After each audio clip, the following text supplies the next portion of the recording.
Dobrý deň, prajem. Vítam vás na ďalšej verejnej diskusii Ligy za duševné zdravie, ktorej partnerom je denník N. Deti trávia v škole až 40% aktívneho času, ak nerátame spánok, a spolu s nimi v škole podobne dlho trávia čas aj ľudia, ktorí naše deti vzdelávajú. Je to obrovské množstvo času, kedy škola zásadným spôsobom ovplyvňuje kvalitu života všetkých zúčastnených. A kvalita vzdelávacieho systému sa naozaj dotýka každého. Nielen ľudí, ktorí priamo na školách pôsobia, či rodičov školopovinných detí, je to niečo, čo formuje celú našu spoločnosť. Budeme sa dnes rozprávať o veľmi zaujímavej iniciatíve, ktorej názov je zároveň názvom našej diskusie. Načúvajme si. A našimi hostiami sú Zuzana Krnáčová, psychoterapeutka, liečebná pedagogička a lektorka z Centra inkluzívneho vzdelávania Inkluzcentrum. Dobrý deň. Dobrý deň. A Naďa Navarová, špeciálna pedagogička a učiteľka zo základnej školy na Riazanskej ulici v Bratislave. Dobrý deň. Dobrý deň. Dobrý deň, dámy. Musím povedať, že som vďačná za to, kam ma v rozmýšľaní priviedla dnešná téma, pretože sama som rodičom, ale tak sa mi zdá, že verejný priestor je skôr o tom wellbeingu a duševnom zdraví detí, čo je samozrejme veľmi dôležité, veď to formuje celú našu spoločnosť do budúcna. Akákoľvek diskusia o stave spoločnosti sa v konečnom dôsledku vždy zvrtne niekde k tomu vzdelávaniu. Ale téma našej diskusie ma zrazu prinútila pozrieť sa na duševné zdravie učiteľov. Je to naozaj taká nová téma, ako sa mne zdá? Tak ja si myslím, že duševné zdravie vo všeobecnosti je stále nová téma a vlastne tak v spoločnosti sa začala viacej objavovať po pandémii. Začalo sa viacej rozprávať o tom, že to duševné zdravie je dôležité. Začali si ľudia uvedomovať, že sa to týka každého jedného z nás. Že to nie je o tom, keď má niekto nejakú duševnú poruchu, že vtedy sa rozprávame aj o duševnom zdraví, ale že duševné zdravie je niečo, čo je našou súčasťou, ako je naše fyzické zdravie. Takže myslím, že pandémia veľmi otvorila práve túto tému spoločnosti. No a ono to tak býva, že nejaké náročné situácie alebo ťažké situácie otvárajú práve potom aj tému zdravia. A téma duševného zdravia sa znovu tak viacej otvorila práve v školskom prostredí po tých veľmi nešťastných veciach, ktoré sa stali na rôznych školách po Slovensku. Čiže vtedy sa začalo viacej rozprávať o duševnom zdraví detí a o tom, čo je to bezpečná škola, a s tým vlastne prišla téma aj duševného zdravia učiteľov. Mhm. Určite, že najprv v podstate sa rozpráva o deťoch, pretože školstvo je väčšinou tým, že je to o školopovinnosti, o tom, ako chceme vychovávať naše deti a vzdelávať ich. Ale až teraz sa dostalo v podstate tak do popredia toho, že aj niekto ich vzdeláva a niekto sa o nich stará a je s nimi taký istý čas, ako sú deti v škole, tak sú aj tí dospelí s nimi v škole. Takže sme veľmi radi, že sa toto nejako ozvučuje, že sa o tejto téme začína viacej hovoriť a aby sa naozaj dali nejaké dôrazy aj spoločnosti na túto tému. Rada by som, aby som nezabudla, vzdala touto cestou ešte hold všetkým učiteľom, ktorí nás možno pozerajú, za nesmierne ťažkú prácu, ktorú ja som vám to aj hovorila pred diskusiou, ja by som nevládala robiť 10 minút. Hovorím to tak, ako to je. Myslím si dokonca z pohľadu človeka zvonka, že je stále náročnejšia. A keď sa rozprávame, lebo život sám je náročnejší, a keď sa rozprávame o bezpečnom prostredí v škole, tak iniciatíva Načúvajme si spája vlastne viaceré občianske združenia, odborníčky z oblasti duševného zdravia, prevencie, poradenstva, wellbeingu, vzdelávania. A hovorí o tom, že podporu akútne potrebujú nielen tie naše deti, ale aj ľudia, ktorí v školskom systéme pracujú. Nejakú svoju záchrannú sieť. Vieme si takto na úvod povedať, že kto všetci sú vlastne tí ľudia, ktorí v školskom systéme robia, teda okrem učiteľov? Mm-hmm. Ja by som možno začala ešte tým, že Inkluzcentrum sa venuje aj téme duševného zdravia už teda od svojho vzniku. Nie je to len, vlastne nevzdelávame len nejaké metódy a techniky, ale práve sa venujeme tomu, aby učitelia, odborní zamestnanci a ďalší ľudia v školách vlastne boli posilnení a dokázali využívať a mať zručnosti práve na prácu, ktorá je naozaj veľmi náročná. A čo sa týka tých ľudí, tak v podstate všeobecne sa dá povedať, že každý dospelý a každé dieťa tvorí komunitu školskú a samozrejme nemôžeme z toho vylúčiť ani rodičov detí. Čiže všetci, ktorí v školách sú, a to sú od učiteľiek a učiteľov, odborných zamestnancov, samozrejme vedenie školy, školník alebo pani školníčka, takisto pani kuchárky a samozrejme pani upratovačky. Ja si ešte pamätám, keď sme mali na škole pána upratovača, ktorý kedysi bol teda operným spevákom a tie jeho príbehy boli veľmi zaujímavé a deti ho mali veľmi radi, pretože sa k ním sťahoval počas prestávok, spieval si s nimi, dokonca si s nejakou skupinou aj niečo nacvičil. Čiže môžu byť, každý jeden dospelý môže byť veľmi dôležitým dospelým v tej škole.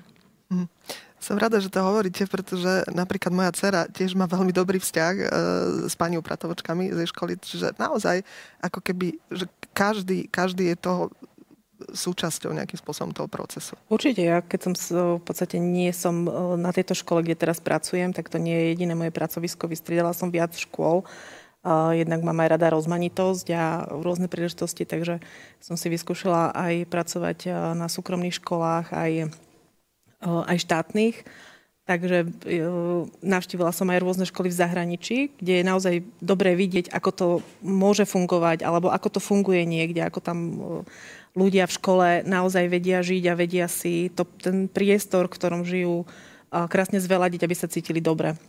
Na jednej škole tiež taká skúsenosť je, že pani upratovačka ani nebola pani upratovačka. Je to Ivetka, ktorú všetci milujú, lebo sa stará o kvietky a vlastne celá tie chodby a ten krásny priestor je naozaj, kde sa deti prechádzajú a kde ju stretnú s krhličkou a prihovorí sa a je to naozaj hneď, že tie deti majú sa aj s tým človekom kedy porozprávať a patrí do súčasťou toho kolektívu školského. A zabudla som na pani vychovávateľky a pánov vychovávateľov, samozrejme veľmi dôležitú súčasť školy. No, potom sú školskí psychológovia však. Áno, to sú tí odborní zamestnanci. Špeciálni pedagógovia. Liečebný pedagóg, sociálny pedagóg. Niekedy sú naozaj, teraz máme v podstate aj možno, že niečo nové, čo príde do škôl, sú aj zdravotníci, ktorí by sa podielali tiež na nejakej spolupráci v rámci určitej podpory detí. A samozrejme, tam môžu byť ešte aj iní odborníci, ktorí môžu prichádzať, nemusia pracovať priamo na škole, ale môžu dochádzať alebo majú nejakú spoluprácu. Atmosféra na škole je taká špecifická vec, veď ono sú o tom aj seriály, aj filmy, asi to nie je náhoda. Je to asi taký ako živelný, živý organizmus. A tak nejak odhadujem, že tú energiu tej školy tvoria vedenie, učitelia, žiaci a rodičia. Je niektorá z týchto kategórií, povedzme, významnejšie sa podielajúca na tej atmosfére ako iná, alebo je to rovnocenné? Priamy život, keď zoberieme, že čo tvorí vlastne takýto gro toho, keď príde žiak do školy, tak väčšinou tvorí čas so svojou triednou učiteľkou, pokiaľ sú to menšie deti, mladšieho školského veku a pokiaľ sú to starší, tak samozrejme, že sa im menia tí vyučujúci, ale sú to prioritne učitelia, keď bereme vo vzťahu k deťom. Učitelia medzi sebou navzájom sa stretávajú buď počas prestávok, alebo pred vyučovaním, po vyučovaní, čiže toho času tam je menej. Takže to je tiež veľmi zaujímavé, že kto je dôležitejší vzhľadom ku komu a pre koho. Hej, že keď máme toho žiaka, tak je tam prioritne ten učiteľ, pokiaľ je tam kolega, vyučujúci pedagóg, tak tiež je väčšinou so svojimi žiakmi. Áno. Alebo potom vstupuje spolupráca s odborným tímom, s nejakým špecialistom, ktorý sa podieľa tiež na podpore detí. A pokiaľ učiteľ potom si už robí buď prípravy v škole, alebo niekde inde, tak tiež sa stretáva buď s kolegami, alebo rieši nejaké urgentné veci, tak je to už potom to vedenie. Takže je veľmi dobre sa aj položiť otázku, že čo je dôležitejšie, kedy. To je taká veľmi otázka, že náročná na zodpovedanie teraz. A ešte mi napadá, že keď príde obedová prestávka, tak sú najdôležitejší pani kuchárky. Áno. Že či dobre navarili. A či bude veľký alebo malý rad. Aj či bude dupla. Bude dupla. Ale keby sme to teraz, keď máme tému duševného zdravia, keby sme to vlastne sa pozreli na pohľad z tohto, že kto tvorí ako keby tú klímu, tak každý má nezastupiteľnú rolu a každý má tú svoju časť, ktorú potrebuje urobiť čo najkvalitnejšie v prospech ostatných. Aj pre seba, ale aj ostatných. A každý má inú rolu, inú funkciu v rámci tohto systému podpory. Tak ako učiteľ pracuje vlastne buď počas ranných kruhov, alebo reflexie, alebo vníma vlastne situáciu v triede, ako sa tie deti majú, ako im prináša aj to učivo, potom cez prestávku, aké sú dozory alebo nie sú dozory, kde sa stretnú v zborovni, aká je tam atmosféra, či máme čas si spraviť kávu v zborovni, môžem prehodiť pár príjemných slov, alebo mám možnosť chvíľku ako pedagóg niekde si oddychnúť a načerpať trochu ticha, pretože ticho je jeden z veľkých faktorov, ktoré by pomohlo aj učiteľom sa chvíľku stíšiť a mať ten čas pre seba aj počas takého zaneprázdneného dňa. Alebo je to vedenie, ktoré tiež prináša veľmi zaujímavý faktor budovania podpory aj wellbeingu pre učiteľov. Platí, že ak je povedzme nejaké problematické alebo toxické prostredie na škole, tak ryba smrdí od hlavy? Tak to, čo Naďa hovorila, tak v podstate, keď si predstavíte, tak takéto dennodenné stretávanie, tak to určite veľmi ovplyvňujú práve učiteľky a učitelia a takisto odborní zamestnanci na školách, ale im vytvára ten priestor, štruktúru a systém práce práve vedenie školy. Čiže tieto dve zložky sú v podstate neodlučné jedna od druhého, tak ako oni by boli zbytoční na tej škole, keby tam neboli žiaci. Čiže všetky tri zložky, či žiaci, či učitelia, či vedenie majú svoju rolu, majú svoje úlohy v tej škole a keď je to v nejakej symbióze a funguje to dobre, tak vtedy sa všetkým darí, ale keď nie, tak samozrejme, že sú potom nejaké problémové situácie.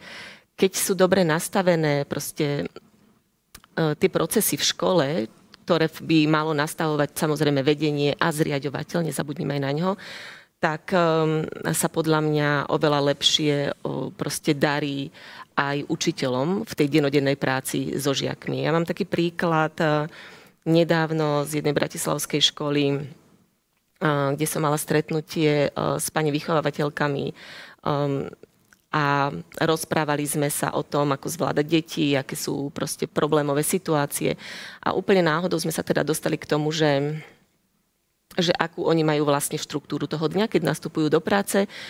A vlastne sme sa rozprávali o tom, že deti teraz sedia 45 minút v triede, oni prichádzajú, deti, tie mladšie teda na prvom stupni, vyzdvihnúť, aby mohli ísť na obed, ale nemôžu ísť hneď a musia ešte 15 minút čakať. A musia čakať v triede s tými deťmi, potom ich zoradiť a ísť na obed. Čiže vlastne sme sa dostávali do toho, že sme si spočítali, že deti vlastne vyše hodinu musia sedieť a potom vlastne musia sa v tichosti a disciplinovane presunúť na obed. A vtedy sa vlastne vytvárali najväčšie konflikty medzi žiakmi. Pani vychovateľky mali z toho veľký stres pretože museli tie konflikty riešiť a celá situácia bola náročná, opakovala sa dennodenne.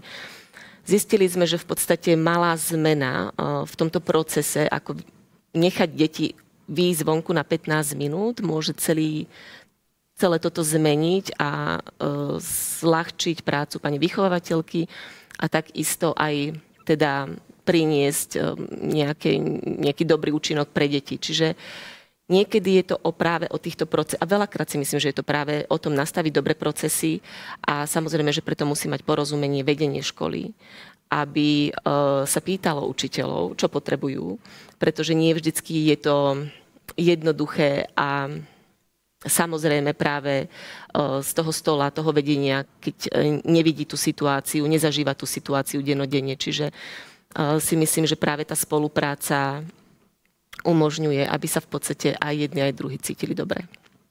Čo sú také najväčšie stresory učiteľa? Čo je pre ňoho najviac zaťažujúce? Ja neviem, byrokracia, rodičia, veľká téma, tej by sme sa potrebovali povenovať dlho.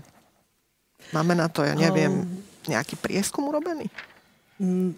V zahraničí sú na to naozaj pravidelné prieskumy, kde situáciu monitorujú a na základe toho vlastne systematicky potom naozaj vedia nastaviť podporu, prípadne efektívne ju prispôsobiť na tomu, čo vzniklo.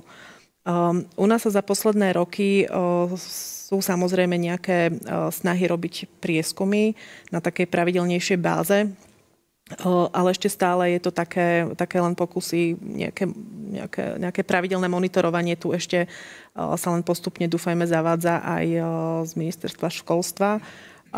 Prípadne to robia nejaké organizácie, ktoré sa tomu naozaj venujú. A jeden z takých prieskumov, ktoré som si jej požičala od kolegyne Nelky Ďurikovej z Ligy za duševné zdravie, ktorá robila výskum 2021 s nejakou vzorkou učiteľov, tak sú tam naozaj zaujímavé čísla, kde vyšlo, že až 20% z uchádzačov, ktorí boli teda z respondentov, ktorí odpovedali, popisovalo, že naozaj prechádza veľkou záťažou stresu.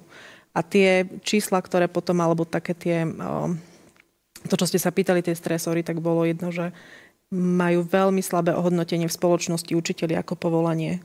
To, že taká tá sociálna rovina učiteľského povolania, nedostáva sa jej ocenenia, plus aj samozrejme finančného. Tá motivácia je veľmi nízka. Okrem toho sú tam naozaj potom aj vedenie, vzťahy s rodičmi, možno, že nie až tak vzťahy ako komunikácia v náročných situáciách, administratívne a byrokratické zaťaženie, ktoré je tiež s jedným veľkým faktorom. A potom ten rebríček pokračuje nižšie a nižšie, ale sú to vzťahy na pracovisku, je to únava, je to to, že tí učitelia sú naozaj preťažení mnohými vecami. Možno by som len dodala, že sú rôzne faktory, ktoré sú rôzne dôležité pre ľudí, pre rôznych učiteľov, čiže tak ako Naďa hovorila, že nemáme úplne čísla, čo je veľká škoda, že nemáme žiadne dáta vlastne, ako to ľudia, učitelia, rodičia aj žiaci vnímajú. Pritom máme tu SWOT analýzy, ktoré by sa dali robiť a ktoré sú aj odporúčané, ale školy si ich málo kedy robia, čo je veľká škoda, pretože by sme dostali oveľa jasnejšie informácie o tom, že kde napríklad treba zabrať, čo je problematické a môže to byť od školy k škole rôznorodé.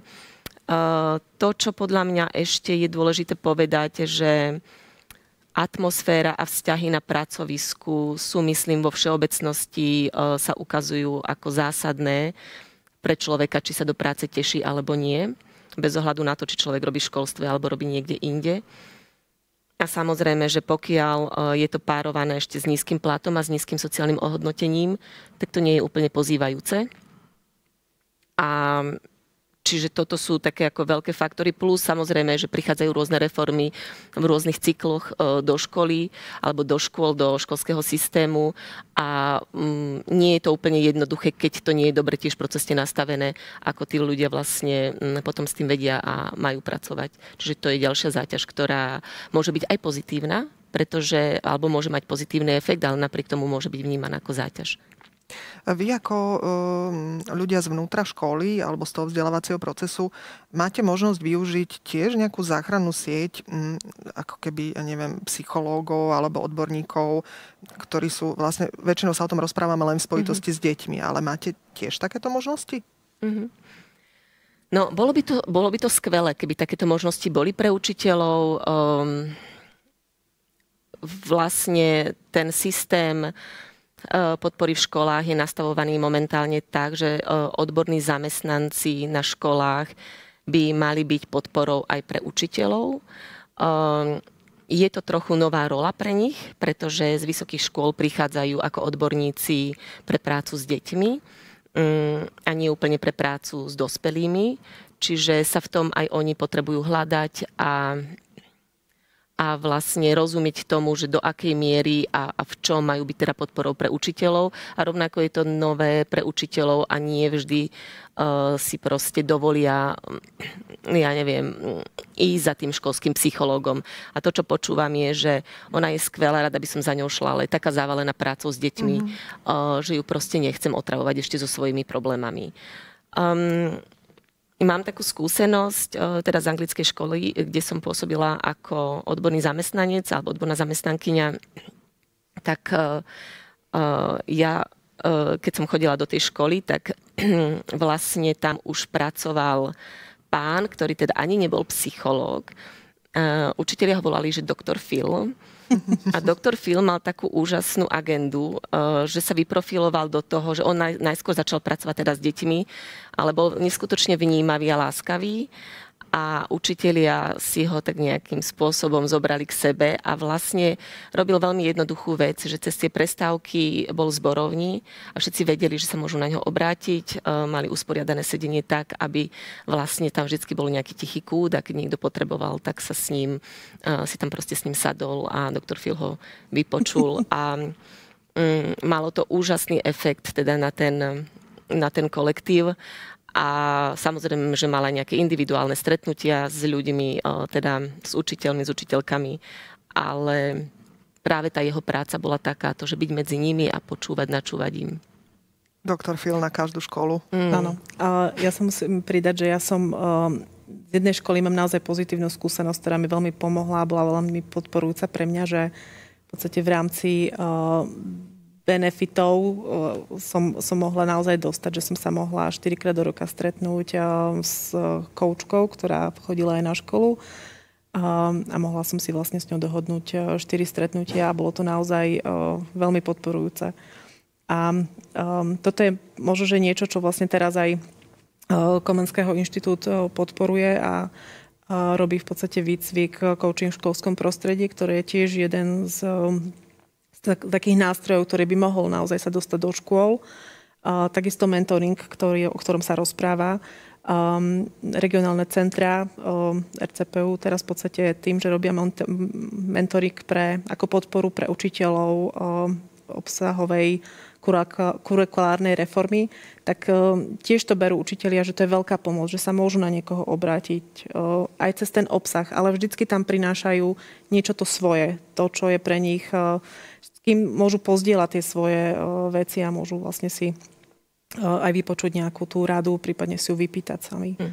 A tiež mám skúsenosť s tým, že na inej zase škole máme pani psychologičku, ku ktorej naozaj prídu aj kolegovia, ale to je tiež otázka dôvery, pretože tam musí byť tiež naozaj, že ten človek musí dodržať to tajomstvo a nie sú to vlastne, a to sa buduje, tá dôvera sa musí vybudovať ako u profesionála. Zuzka chcela niečo povedať. Ja som chcela, áno, mne napadla taká myšlienka vlastne, ktorá je o tom, že keď sa rozprávame o tej podpore, tak častokrát vlastne vystrelíme hneď do takých tých najvyšších ako keby výšok o nejakej duševnej podpore, o psychologickej podpore a tak ďalej. Ale fakt je, že na školách napríklad by veľmi, veľmi pomohlo, keby mohla byť tá podpora kolegiálna. Čiže nemusí veľakrát ísť o to, že potrebujem už vyslovene nejakú psychologickú podporu, pretože vždycky to začína v malom. A niekedy by úplne stačilo, keby napríklad môj kolega mi mohol prísť na hodinu a pozrieť sa a pomôcť mi s tým. A pozrieť sa, ja neviem, presne na ten spôsob mentoringu. A môžem si vybrať človeka, ktorého chcem, alebo ja sa môžem ísť niekomu pozrieť. A to si myslím, že je trošku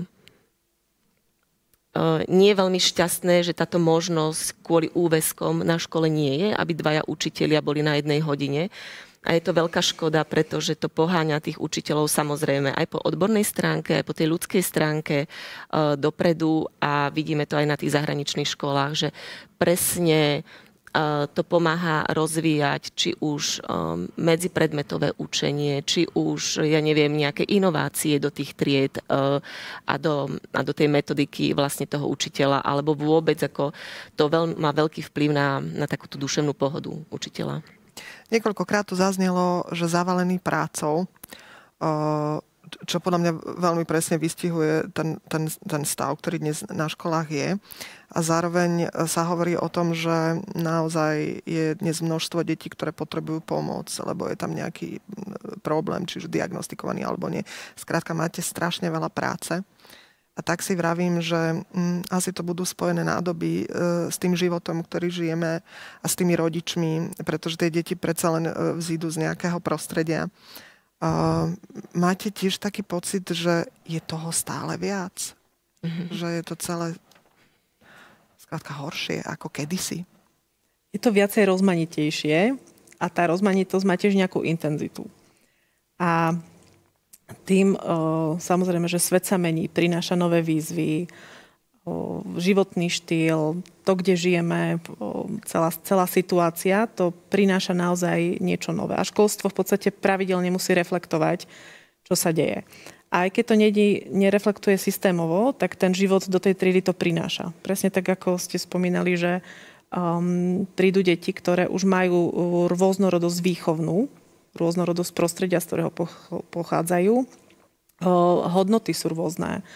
Kultúra je rôzna. Čiže už s týmto, keď sa pozrieme, tak ten učiteľ má 25 rôznych osobností, plus ešte by tam naozaj mohlo byť to, že tie deti môžu mať nejaké špeciálno-výchovné potreby, ktoré sú naozaj rôznorodého charakteru. A tým sa naozaj nemusí myslieť, že to má byť nejaká diagnóza. To môže byť to, že dieťa sa emocionálne necíti dobre. Niečo sa deje v tej rodine. Zomrel muž krečok. A to dieťatko naozaj príde do školy, kedy je smutné, nahnevané a pokiaľ sa to nerieši, tak to dieťa má nejaké prejavy, ktoré sú už potom viditeľné. Takže je to naozaj rozmanité, je to ťažšie, ale nie je to tak, že nedá sa s tým niečo robiť. Takže sú tam stále cestičky, ktoré sa teraz hľadajú a otvárajú sa, len treba chcieť. Súhlasím s Naďou, že tá rozmanitosť naozaj prichádza aj zo strany detí, ale aj zo strany učiteľov, aj zo strany spoločnosti. Podľa mňa naozaj nezanedbateľný faktor je proste to, v akom stave je v podstate sociálne aj štát, aj spoločnosť. A vieme, že tie prognózy, ani ten stav nie je úplne dobrý. Sa nám rozdeľujú tie nožnice medzi chudobnými a bohatými. To tu kedysi nebolo. Čiže toto všetko samozrejme veľmi, veľmi vplýva na to, ako sa aj deti majú. Pretože to, ako sa majú doma, tak nie len to, ako sa majú doma, teda prinášajú do školy, ale potom aj to, ako si to hovoria so spolužiakmi, kto má čo a kto si čo môže dovoliť, aj ohľadne dovoleniek a hračiek a kadečoho. Čiže toto veľmi má veľký vplyv. Nezabúdajme na rodičov, ktorí musia proste pracovať dlhé hodiny, ktorí majú veľakrát dve práce. Máme tu jednorodičov, ktorí majú viacero detí a naozaj nestíhajú, aj keby ako chceli. Čiže robia maximum a nemusí byť to maximum dostačujúce pre to dieťa a pre ten rozvoj. Práve preto je škola nesmierne dôležitá. Škola dokáže sanovať rôzne takéto situácie a problémy, pokiaľ dobre funguje. A preto práve si myslím, že aj v tejto dobe by sme naozaj mali venovať pozornosť tomu, čo sa v škole deje, čo tam môžeme priniesť, ako s tým môžeme pracovať, pretože ten čas, ktorý deti strávia v škole, je obrovský a dokáže do istej miery balansovať, keď tie podmienky doma nie sú ideálne. Takže poďme sa pozrieť na to, akí sme my rodičia. A čo môžeme teda my rodičia urobiť preto, aby sme trošku boli k tým učiteľom, nie trošku, ale boli k ním rešpektujúcejší, láskavejší, vnímavejší. Hoci mne sa zdá, že to sú také základné veci, ktoré nás rodičia učili. Neviem, kde sa to vytratilo. Vštepovaná úcta k učiteľom, prosím, ďakujem. Neviem, nejaká ochota možno aj navnímať nejaké veci, ktoré sa týkajú môjho dieťaťa a nie sú mi úplne príjemné. Takže čo by sme si k tým rodičom povedali? To je ďalšia taká veľmi náročná otázka. Tak akurát rozmýšľam, že ako na ňu nahliadať, aby sa možno že len naťukli nejaké veci, nad ktorými sa dá rozmýšľať. Čo ma prvé asi napadlo je, že každý rodič chce pre svoje dieťa to najlepšie. Hej. A v tomto zmysle sa to nevždycky možno, že stretne s tým, ako to majú ostatní, prípadne ako narazí na to, čo sa deje v škole. Ja by som možno, že ako prvé odporúčila v podstate, sama som rodič a sama si prechádzam tým, že nie vždycky je príjemné počúvať nejaké informácie, ktoré sa mne ako rodičovi nedobre príjmajú od učiteľa alebo z nejakého prostredia. Ale ja osobne sa snažím to zobrať neútočne, nejako tak neutrálne a hlavne môjmu dieťaťu verím, ale preverujem. To znamená, že čokoľvek príde zo školy, že mu niekto niečo spravil alebo sa stalo toto, tak poviem OK, ako si sa pri tom cítila, čo sa dialo, porozprávame sa, ale overujem si aj tú druhú stranu, pretože mám rada moje deti, ale potrebujem si zistiť naozaj, ako to bolo a skúšať hľadať tú objektívnosť v tom celom a na druhej strane sa aj pozrieť, OK, tak čo môžem preto spraviť, prípadne si aj pozrieť a porozprávať sa so svojím dieťaťom vážnejšie, že nemala si asi pravdu, potrebujeme sa na to inak pozrieť. Čiže môže tá objektívnosť a byť taký objektívnejší. My to ľudia máme tak, že keď sa máme fajn, tak si to až tak veľmi nevšímame. A keď sa niečo nám deje, čo sa nám nepáči, tak vtedy sa nám tak nejako zostrí zrak a v podstate začneme reagovať. Tak to proste máme, lebo tak sme proste vytvorení a tak sme dokázali prežiť. A fakt je, že to potom robí aj v školstve takú vec, že keď sa darí, tak sme kľudní, pokojní, nič neriešime ako rodičia, ale ako náhle máme pocit nejakého ohrozenia, že sa tomu dieťaťu deje neprávosť, alebo že dajme tomu nedostal správnu známku, alebo nemá dobre opravenú písomku, alebo čokoľvek iné, tak nás to núti konať. Bolo by fajn, keby sme dokázali konať aj v jednej situácii, aj v druhej. Aj v tej dobrej a aj v tej, keď máme pocit, že sa dieťaťu niečo deje, nejaká neprávosť. Mali by sme začať určite tým všímaním si toho, keď sa dejú dobré veci, keď sa dieťaťu darí. Sú to jednoduché veci, ktoré nás stoja možno 2 minúty, SMS-ky, poďakovať, zapriať, spýtať sa učiteľa, učiteľky, zastaviť sa. A tiež mám taký príbeh, keď moja dcéra mala také ťažšie obdobie ako tretiačka na škole a bolo spôsobené aj tým, že sa tam dialo veľa vecí, ktoré ona nevedela ovplyvniť, čiže reagovala na ne. A teda ocitla som sa v škole ako rodič, bola som zavolaná, sedeli sme viacerí a potom mi dcéra hovorí, že vieš, mami, ale že prečo ťa volajú len vtedy, keď sa niečo stane? Prečo ťa nezavolajú, keď som dobrá? A tedy som si povedala, že bože, to dieťa má rozum. Že je to naozaj škoda, že ani rodičia nie sú volaní vtedy, keď sa dieťaťu darí, alebo neprichádzajú veľakrát tie správy. Samozrejme, že to vieme všetci vysvetliť, že ľudia sú zahltení, učitelia sú zahltení. Ale to je niečo, čo by sme si mali budovať práve vtedy, keď nám je dobre. Hej? Ten vzťah, to porozumenie, to, že sa spoznávame ako dospelí a ja tým pádom dokážem aj porozumieť, keď napríklad učiteľ alebo učiteľka, ja neviem, dá poznámku alebo sa mu niečo nepáči, tak mám oveľa lepšie porozumenie a empatiu voči tomu, ako keď prichádzajú tie správy len návalovo a len v náročných situáciách. Čiže za mňa ako za rodiča je si naozaj dôležité spomenúť a musím to robiť ja vedome, poďakovať sa, napísať, popriať, keď je nejaký sviatok a pýtať sa aj keď je dobré. Ja by som ešte možno, že takú jednu vec, že toho učiteľa aj podržať pred dieťaťom.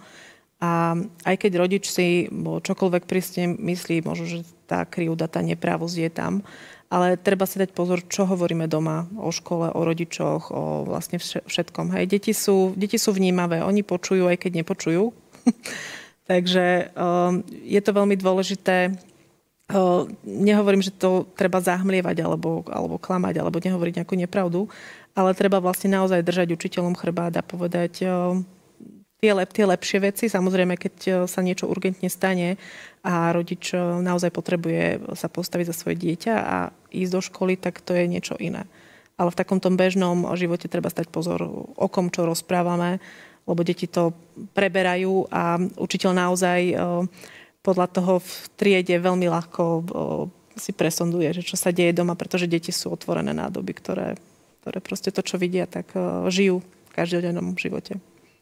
Mne sa tak ako rodičovi zdá, že keď sedím na nejakom rodičovskom združení, nie je to veľmi často. A zase len klobúk dole pred každou pani učiteľkou triednou, ktorá, tak ako ste spomínali, že má tam 25 príbehov skrz detí, tak potom je tých 25 príbehov skrz tých rodičov. Sú to niekedy také náročné príbehy, vôbec to aj počúvať, no každý sme iný. Ale tak sa mi zdá, že akoby tí rodičia boli o mnoho agresívnejší než kedysi. Vnímam to správne? Asi sú aj rôzne nástroje a možnosti, ako viacej ozvúčať ten svoj hlas zo strany rodičov, čo kedysi tu neboli. Naozaj existovali, pokiaľ si ja pamätám, keď som bola malá, tak existovali teda tie rodičovské stretnutia, kde teda rodič prišiel, alebo tak ani telefóny ešte vtedy veľmi neboli. Boli, ale netelefonovali zo školy. Netelefonovali zo školy. Čiže teraz samozrejme, že je EduPage, sú všaké skupiny, ktoré sa, nejaké online sa dajú robiť. Čiže je tých možností viacej, ako vlastne byť vypočutý zo strany rodiča a to určite dáva aj tú moc rodičovi, aby sa ozýval a hlavne keby to, čo vnímam ja, že sa tam potom také tie urgentné veci, ktoré teraz ma pália, tak ja si ich nenechám vychladnúť, ale hneď ich posúvam ďalej, hneď ich komunikujem a hneď ich v podstate šírim. A to je asi trošku takéto nešťastie toho celého onlineového svetu, že dokáže instantné emócie posúvať ďalej a niesť ich ako niečo, čo je proste pre toho človeka tak, hej. A to predtým nebolo, že keď doma aj rodič nahneval, ale kým prišiel do školy a kým bol pozvaný, vôbec sa to všetko vychladlo a už dokázal trošku možno racionálnejšie komunikovať. Teraz je to veľa postavené na tých emóciách a áno, nerobí to úplne šťastnú atmosféru. Naozaj si tak uvedomujem, že kedysi neexistovalo, že by sme mali číslo na mobil učiteľa. Neviem, či boli mobily. Vôbec také niečo nebolo. Vy ste obe spomínali vaše skúsenosti zo zahraničia. Asi pozitívne, jak som to počúvala. Je to tak, že v zahraničí sú úplne inde? Alebo keby sme to rozmenili na drobné, tak v podstate máme niekde rovnaké problémy? Rovnaké problémy sú všade na celom svete, pretože máme jednak ako ľudia rovnaké potreby, kdekoľvek sme. To je výborný faktor spojenectva na celom svete, že každý väčšinou riešime všetci to isté. A na to môžeme nahliadať ako jedno veľmi, veľmi dobré taký pohľad. V zahraničí riešia presne také situácie ako my na Slovensku. Či vo vzťahu s deťmi, či s rodičmi, situácia na dedine, v meste. Proste tie situácie sú. Ale to, ako sa na ne pozerajú na tie situácie a čo robia v prospech toho, aby sa nejako riešili, tak to tie krajiny už majú nejako vybudované aj vzhľadom na svoju kultúru, vzhľadom na ten svoj systém, aký majú. Čiže už si prešli krajiny, aspoň ktoré sme navštívili aj alebo Zuzka, tak už prešli nejakou cestou. Už si niečo zreflektovali, už sa z niektorých vecí poučili a hlavne tam bola nejaká taká stálosť. Že oni v podstate si dali a nemenili to každé 4-5 rokov, vymýšľali niečo nové a znova a do stola preč dáme. Čiže v tomto si naplánovali naozaj na 30 rokov, ale kontinuálne pekne na tom pracovali, čo je veľmi podstatné zotrvať v nejakom tom cieli, kam sa chceme dostať a čo chceme pre túto našu spoločnosť, pre náš well-being celkový aj spoločnosti v škole, v rodinách urobiť a smerovať. Tie školy, ktoré sme navštívili naozaj v niekoľkých štátoch, musím povedať, že my sme si vyberali školy, kde to funguje. Čiže my sme nechodili po školách, kde to nefunguje, práve preto, aby sme sa mohli učiť. Čo mňa tam vždycky... Čo ma tam oslovilo na tých školách, keď to fungovalo, tak to bolo, že mali nejakú predstavu, kam smerujú. A to smerovanie bolo ako vo veľkej vízie, ale rozbité aj do úplne malých krokov. Čiže keď učiteľ niečo učil, vedel, prečo to učí a vedel, prečo to učí takto. Vedel, prečo spája takéto metódy, pretože vedel, že sem sa potrebuje s dieťaťom dostať, alebo toto mu chce odovzdať. A veľakrát to boli veľmi jednoduché veci, ako participácia, dáme tomu, že posilniť dieťa v tom, aby dokázalo samo premýšľať, pracovať na veciach. Čiže keď mal túto jednoduchú myšlienku za tým, tak vlastne každú vec, každú hodinu smeroval do toho, aby posilnil vždycky proste ten milimeter ďalej to dieťa v tomto.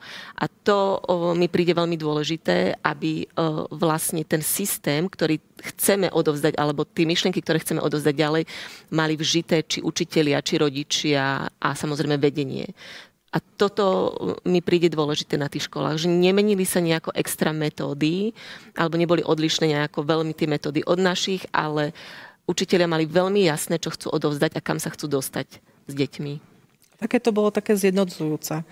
Takže naozaj, keď tam bola nejaká myšlienka alebo nejaká hodnota, na ktorú vlastne sa všetci zhodli, tak z každého prúdu to tam proste išlo. Či to šlo z rodiny, zo školy, alebo od zriadovateľa, lebo v zahraničí toto bol jeden z veľkých faktorov, že tá komunita, kde tá škola bola umiestnená, tak tam mali podporu regiónu. Tak to bolo. Mohlo by sa zdať, že takéto ideálne, bezpečné, prajné prostredie, že by bolo ľahšie dosiahnuteľné na nejakej súkromnej škole, ktorá predsa len má viac peňazí alebo viac možností. Je to naozaj tak, alebo dá sa takéto prostredie dosiahnuť aj na bežnej štátnej škole, ktorá má svoje bežné slovenské štátne problémy? Výborná otázka. Náročná. Samozrejme, že súkromné školy v niečom sa môžu profilovať podľa jednak spomínaných hodnôt, metód, finančných nejakých investícií a investorov a môžu si dovoliť určité smerovanie, ktoré majú cielené. A podľa toho vlastne aj rodič má potom na výber, že moje dieťa dám do tej školy, lebo niekam to ide. A štátne školy v tomto zmysle sú spádové. A z jednej krajiny, čo sa mi strašne páčilo, bola myšlienka, že keď sme sa pýtali aj rodiča, tak rodič povedal, že najlepšia škola je tá, ktorú mám najbližšie pre moje dieťa. A tam tam bol proste zákon v štáte, kde neriešili, či to je štátna alebo súkromná škola. Proste to bola najlepšia škola pre moje dieťa a to bolo najbližšia. U nás samozrejme, že sú školy, mnohé vedenia, mnohí učitelia, skupiny učiteľov aj na škole, kde treba nemajú až také podporujúce vedenie, ale je tam aspoň komunita učiteľov, alebo na druhej strane tam vedenie, ktoré už ťahá tých učiteľov, ktorí sa nejako chcú zúčastňovať takéhoto procesu. Takže dá sa to pomaličky, nie je to tak, že úplne, ale je tam nejaká šanca, že dá sa vybudovať niečo aj na štátnej škole. Ale nejde to bez podpory, samozrejme, systémovej, finančnej, dobrovoľníckej, komunitnej, rodičovskej. Ale toto všetko chce naozaj už potom dať hlavy dokopy a urobiť si tú našu najbližšiu školu tou najlepšou. Ja som presvedčená, že každá štátna škola môže byť tá najlepšia. Ja absolútne verím v štátny systém, že dokáže byť dobrý, že dokáže byť plnohodnotný, v tom zmysle, že dokáže proste poskytnúť všetko to, čo rodič potrebuje pre svoje dieťa. To, aby sme sa tam dostali, je samozrejme jedna vec je financovanie, ale to je veľká téma, ktorá asi úplne nepatrí do duševného zdravia učiteľov. Ale druhá je, že potrebuje vedenie školy mať nejaké manažerské zručnosti, pretože tým sa častokrát stretávame na súkromných školách, že samozrejme, že sú za tým rôzni ľudia, manažeri, ktorí proste dokážu, ja neviem, financie a ďalšie veci proste zadovážiť alebo proste manažersky viesť túto školu. Povedzme si na rovinu, že riaditelia vychádzajú z učiteľov, nikto nikdy ich neškolil v manažerských zručnostiach, ani im to nikto neponúka a je to niečo, čo je veľmi potrebné, pokiaľ proste chce človek viesť školu a mať naozaj ten systém a mať proste možnosti, ako ja neviem, zapájať tých ďalších ľudí. Proste všetko toto sa potrebuje naučiť. Vo Fínsku napríklad teraz beží práve zameranie sa na toto, že všetci riaditelia prechádzajú takýmito manažerskými zručnosťami, aby rozumeli, ako sa robí takéto participatívne vedenie, ako sa rozkladá práve to riadenie na ďalších ľudí, aby tam nebol on sám, pretože to počúvame častokrát riaditeľov na štátnych školách, že proste všetko je na mojich pleciach a je to fakt, že všetko je na ich pleciach, proste od elektriky, zateplovania a okien až po výchovno-vzdelávací proces, čo v zahraničí napríklad vôbec tak nie je, hej? Že všetky tieto veci ako budova a réžia má v podstate zriaďovateľ na starosti a vôbec nie riaditeľ školy. Hlavne potom aj riaditeľi, aj keď sa im dostanú také echo vlastne od učiteľov, od rodičov, čo všetko by aj chceli spraviť, alebo čo potrebuje, tak ten riaditeľ má častokrát zviazané ruky tým, že nemá na to prostriedky. Budovu nenafúkne zo dňa na deň, nespraví nové okná, novú strechu, nový areál pre deti, alebo aj lavičku, alebo nejakú kuchynku pre učiteľov a nemôže si dovoliť kúpiť kávovar a pohodlný gauč, aby ten učiteľ si na chvíľu mohol sadnúť a chvíľku zrelaxovať. Takže toto sú vlastne všetky veci, ktoré ten riaditeľ aj verím, že väčšina chce, aj to vidí, že samozrejme chcem, dajte mi. Len tam sme asi skončili na teraz. A ešte len doplním, že vlastne tá krása štátnych škôl je v tom, že tam naozaj idú deti zo spádovej oblasti. Čiže sa tam stretnú všetky tie deti, ktoré by sa normálne mali stretnúť na ulici, na ihrisku, v obchode a v budúcnosti budú susedia. A to je to úžasné, že vlastne tá škola má pripraviť prostredie na to, aby títo ľudia sa už poznali zo školy, aby mali dobré vzťahy, aby boli kamaráti, aby vôbec nevadilo, že ja neviem, že ja pôjdem touto cestou a ty pôjdeš touto cestou, ale máme nejakú spoločnú históriu, ktorá je príjemná ako spolužiaci a že si aj v budúcnosti, keď budeme v rôznych profesiách, vieme pomáhať a vieme sa k sebe vzťahovať. A toto nám úplne súkromné školy nedajú.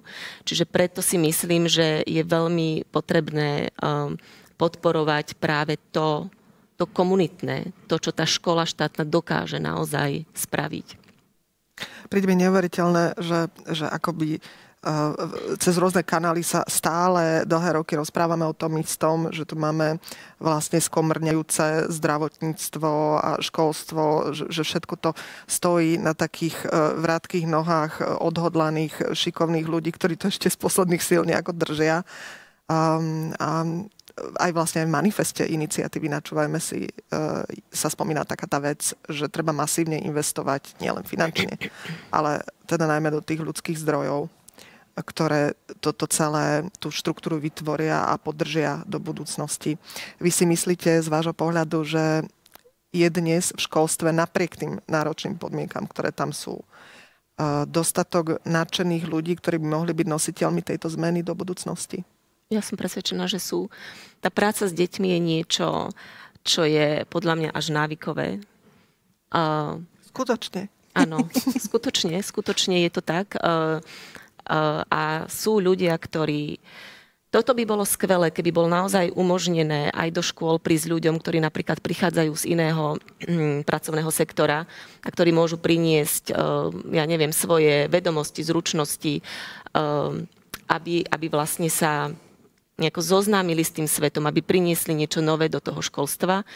A ja som presvedčená, že keď aspoň trochu zlepšíme podmienky, ten sociálny status a finančné podmienky pre učiteľov, tak proste tí ľudia tam pôjdu a budú radi za to za tú prácu, pretože deti dokážu neskutočne nabiť a sú neskutočne kreatívne, vtipné a je s nimi naozaj, že vedia obohatiť život človeka, ak takéto práci inklinuje. Určite súhlasím s Zuzkou, že deti nabíjajú naozaj tie hodiny. Človek niekedy si ide z takej tej možno administratívnej časti oddychnúť, že keď ide učiť na tú hodinu. Takže nie opačne, že idem z hodiny si oddychnúť do zborovne a robiť si nejakú prípravu, ale niekedy to opačne, že idem naozaj medzi tie deti, lebo tam tá neustála interakcia, tie zvedavé otázky, tie problémy, ktoré prinášajú. Keď idem s otvorenou mysľou a len sa spýtam, OK, tak ako to máš? A začneme sa len rozprávať a ani nevieme, ako sme pri slovenčine a matematike a biológii. A keď sa toto celé spojí, tak sa vlastne bavíme o svete, ktorý je okolo nás. Ja len takú čerstvú skúsenosť mám teraz zo zápisu. Taký malý predškolák prišiel a som mala takú otázku pre neho pripravené a pýtam sa ho, že tak a prečo sa tešíš do školy? On sa tak zamyslel a hovorí, že ale ja som nepovedal, že sa teším do školy. Tak to bolo také vtipné, že ja sa zasmejem a poviem, že OK, tak na čo sa vlastne tešíš vo všeobecnosti? Hej, že to len proste otočíme. A tieto nečakané reakcie sú na tomto nádherné. Hej, že môžeme len reagovať a potom to niekde krásne facilitovať a sprevádzať to učenie, čo tie deti zaujíma, kde sa chcú posunúť. A to je zase, to sme už trošku iné, že ako inak sa dá potom učiť. Za našimi kariérami a životnými príbehmi neraz stojí niekde v pozadí, v hlbokej minulosti nejaký učiteľ, ktorý niečo povedal, niekam nás nasmeroval, je nejaká úžasná postava. Ja mám skúsenosť na tomto spektre aj s niečím veľmi negatívnym, ale aj s niečím veľmi pozitívnym, vďaka čomu napríklad píšem. Máte aj vy takúto postavu toho učiteľa, ktorý vlastne spôsobil, že dnes robíte to, čo robíte? Ja mám určite. A ja mám tiež aj veľmi pozitívnu, aj veľmi negatívnu zo základnej školy. A ja len poviem tú pozitívnu pani učiteľku Plavuchovú a ju pozdravujem. A ona bola skutočne človek, na ktorého si často spomínam, ktorá nás zobrala na výlet a naspäť z výletu sme sa všetci povyzúvali, lebo pršalo a kráčali sme z hory celým mestom, všetci bosí a mala veľmi kreatívne hodiny a myslím, že všetci sme ju mali nesmierne radi. Čiže to je niečo, čo mne sa spája práve s tým, že netreba veľa a ten človek môže mať obrovský impact na dieťa a až do dospelosti. Určite ja mám množstvo učiteľov vžitých. Ja pochádzam z učiteľskej rodiny, takže ja som chodila s učiteľkami na zájazdy ešte, na rôzne trhy. Takže je tam veľa zábavných situácií, kedy vlastne partia učiteľiek ide, lebo áno, pochádzam, aj môj starý otec bol učiteľ, aj moja mama, takže som si povedala, že nikdy nebudem učiteľkou a nakoniec som zistila, že je to povolanie, ktoré ma naozaj náplňa, nabíja a je niečím skôr ako aj poslaním. Určite. Pri tých podmienkach, ako sme spomínali, určite. Dovolím si tak skončiť takou láskavou vetou, ktorú som našla na stránke Inklucentra. V Inklucentre hovoríme, že inkluzívne vzdelávanie sa začína kúpou kávovaru do zborovne. Veľmi sa mi to páčilo, našla som sa v tom, myslím si, že aj mnohé iné profesie. Hovorí táto veta naozaj o tom, že aké sú dôležité maličké veci, malé gestá? Asi áno. A to by som tiež rada vyzdvihla, že naozaj, keď sa rozprávame o duševnom zdraví alebo o wellbeingu, tak sa nerozprávame o nejakých veľkých programoch, o veľkých projektoch. Rozprávame sa o tých každodenných veciach, o tom, že sa na seba usmejeme, že sa pozdravíme, že pozdravím dieťa menom, pokiaľ viem, že sa spýtam, ako sa má, že som milá, keď sa mi dá byť milá a keď sa mi nedá byť milá, tak poviem prečo a ako sa cítim a že poprosím o zhovievavosť napríklad tých ostatných. Čiže kávovar je myslený práve takým tým symbolom, ale aj skutočný kávovár. My sme teda naozaj tak začínali, že sme si kúpili ten kávovár a vtedy sme zistili, že aká je to paráda nenosiť si vlastný čaj a vlastnú kávu, ale že vlastne zažívame istú starostlivosť od zamestnávateľa, keď sa o nás takto postaral. Hneď sme ho mali trošku radšej. A sú to také tie malé gestá, ktoré vytvárajú možnosť spájať sa, stretávať sa, rozprávať sa a niekto vám tú príležitosť dá. Hej? Ten kávovár je o tej príležitosti, že vám ju niekto vytvorí. Čiže za tým kávovárom je presne tá myšlienka aj, že vám vytvorí niekto to prostredie, aby ste mohli na tú kávu vôbec ísť. Lebo sú školy, ktoré, aj keby ten kávovár mali, tak sa učitelia k nemu nedostanú, lebo buď suplujú, alebo robia dozory, alebo sa musia pripravovať na hodiny. Čiže je to taký symbol vlastne aj tých príležitostí, aj tých maličkostí dennodenných. Určite. Vďaka tomuto vlastne ďakujem aj na Riazanskej Inklúcentru, že v podstate sme dostali sponzorsky kávovár, pretože to bola prvá proste vec, ktorá tam naozaj takto prišla a učitelia naozaj sa tam stretávame a môžeme podebatiť a doplňame vodu, keď tam nie je. Takže už aj sa snažíme vidieť, čo by ten druhý potreboval. Hej, že nenechám tú nádobku prázdnu. A je to tiež možno taká metafora. Hej, že v podstate sa aj pozerám a všímam si, ako sa majú tí naši kolegovia okolo, že ide učiteľka na angličtinu, kde má proste plné ruky zošitov a počítačov a všetkého, tak keď ja mám čas, tak jej to pomôžem zdvihnúť alebo zobrať, alebo jej poviem, ako sa má, že ako sa jej darí. Čiže presne o tých maličkostiach to naozaj je. Čo by sme na záver, už máme len pár minút, mohli cez vás odkázať možno iným učiteľom, ktorí nás teraz pozerajú a máme to šťastie, že náš hlas je teraz ozvučený, niekto si nás pozerá na tom denníku N, niekto možno na tom YouTube a možno to nevidia tak optimisticky a pozitívne ako vy. Čo by sme im tak mohli povedať, nech vydržia? Myslíte učiteľom? Áno.